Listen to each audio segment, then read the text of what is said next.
నమస్కారం. వెల్లనస్కి స్వాగతం. ముందుగా ముఖ్యాంశాలు. ఈ ట్రాన్స్పోర్ట్ పర్మిట్ విధానాన్ని పరిశీలించిన వ్యవసాయ మార్కెటింగ్ కమిషనర్ సారంపల్లి మల్లారెడ్డి సంస్మరణ సభ మండలంలోని పెదకంచెర్ల గ్రామం నందు శ్రీ వెంకటేశ్వర స్వామి వారి ఆలయ 2వ వార్షికోత్సవం ఘనంగా నిర్వహించారు. కార్యక్రమానికి మాజీ శాసనసభ్యులు జీడీసీసీ బ్యాంకు చైర్మన్ పక్కన మల్లికార్జునరావు ముఖ్య అతిథిగా విచ్చేసి స్వామివారికి ప్రత్యేక పూజా కార్యక్రమాలు నిర్వహించారు. ఈ సందర్భంగా ఆలయంలో నిర్వహించిన వార్షికోత్సవ సందర్భంగా ఆలయ కమిటీ పెద్దలు పెద్ద ఎత్తున పాల్గొని భక్తులకు ఎటువంటి ఇబ్బందులు కలగకుండా ప్రత్యేక వసతులతో పాటు అన్నదాన కార్యక్రమాన్ని ఏర్పాటు చేశారు. అనంతరం వెంకటేశ్వర స్వామి ఆలయ పెద్దలు వచ్చిన అతిథులకు ప్రత్యేక పూజ కార్యక్రమాలు నిర్వహించి దుశాలువాలతో ఘనంగా సత్కరించారు. భారతీయ జనతా పార్టీ ప్రతిష్టాత్మకంగా నిర్వహిస్తున్న సంచార అర్ధ సంచార జాతుల విముక్తి దినోత్సవంను ఆగస్టు 30న విజయవాడ, తిరుపతి, రాజమండ్రి బీజేపీ కార్యాలయాల నందు, ఆగస్టు 31న అనంతపురం, అనకాపల్లి బీజేపీ కార్యాలయాల నందు నిర్వహించడం జరుగుతుందని మాజీ జిల్లా లీగల్ సెల్ కన్వీనర్ న్యాయవాది ఎంవి అప్పారావు తెలిపారు. దేశ సంస్కృతి సంప్రదాయాలకు ప్రతీకలైన సంచార అర్ధ సంచార జాతుల వారు గత ప్రభుత్వాల నిర్లక్ష్యాల వలన ఆర్థిక అభివృద్ధికి నోచుకోలేక జీవిస్తున్నారని, వీరిని మొదటిగా భారతీయ జనతా పార్టీలోని మాజీ ప్రధాని అటల్ బిహారీ వాజ్పేయి గుర్తించి వీరి అభివృద్ధికి ప్రణాళికలు కావాలని ప్రయత్నించారు.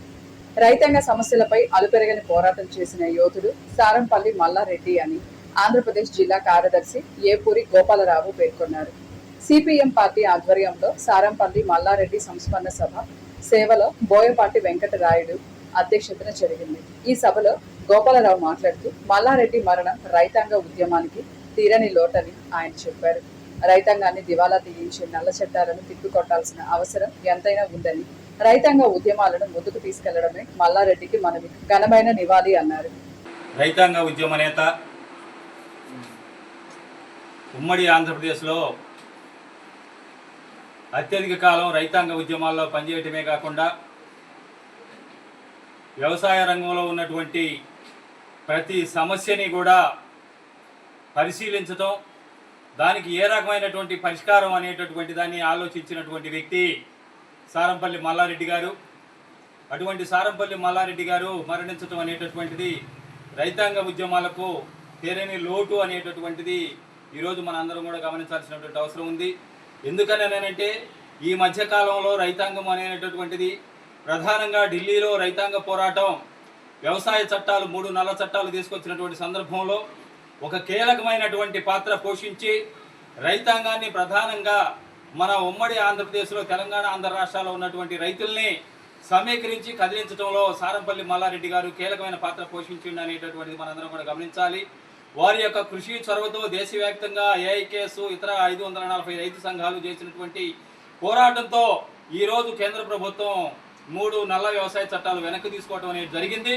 కానీ దొడ్డిదారిన ఇదే చట్టాలని మరింత కర్కశంగా ఈరోజు రైతాంగాన్ని అధపాతాళంలో తొక్కేదానికోసం ఈరోజు విత్తన బిల్లు కానివ్వండి, ఆహార భద్రతా బిల్లు కానివ్వండి, అనేక రకాల బిల్లులు తెచ్చి ఈరోజు రైతాంగాన్ని మరోసారి దగా చేయడానికి కేంద్రం చేస్తున్నటువంటి తరుణంలో మల్లారెడ్డి గారి లాంటి అనుభవాలు లేకపోవడం అనేటటువంటిది దురదృష్టకరం.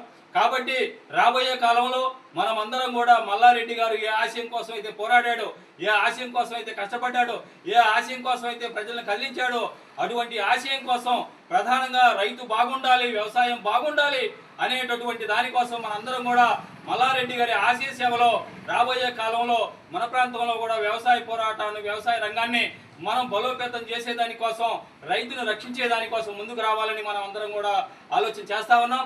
అదేవిధంగా ఇప్పుడు మనం చూస్తూ ఉన్నాం, ఎల్నినో ప్రభావంతో ప్రధానంగా శావల్యాపురం మండలం మన పల్నాడు జిల్లాలోనే అత్యల్పంగా సాగు చేసింది, అత్యల్ప వర్షపాతం ఉన్నటువంటి మండలం శావల్యాపురం మండలం. ఈ రోజుకి మరి ప్రభుత్వం ఎటువంటి సహాయ చర్యలు తీసుకోవట్లేదు. ప్రధానంగా పశువులకి కావలసినటువంటి గడ్డి కానివ్వండి, సాగునీరు కానివ్వండి, త్రాగునీరు కానివ్వండి, ఇతర ఏ రకమైనటువంటి ముందస్తు చర్యలు అనేటటువంటివి ఎప్పటికీ ప్రభుత్వం తీసుకోలేదు.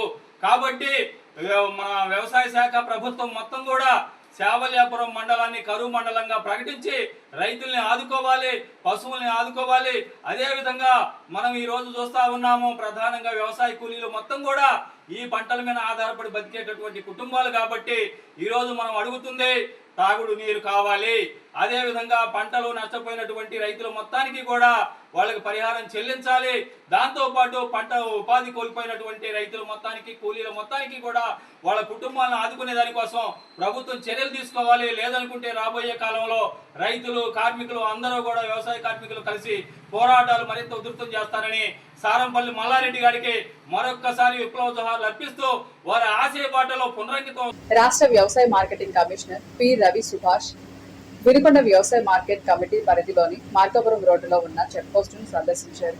మార్కెటింగ్ శాఖ డిజిటలైజేషన్ లో భాగంగా అమలు చేస్తున్న ఈ ట్రాన్స్పోర్ట్ పర్మిట్ విధానాన్ని క్షేత్రస్థాయిలో పరిశీలించి దాని అమలు తీరుపై అధికారులను అడిగి తెలుసుకున్నారు.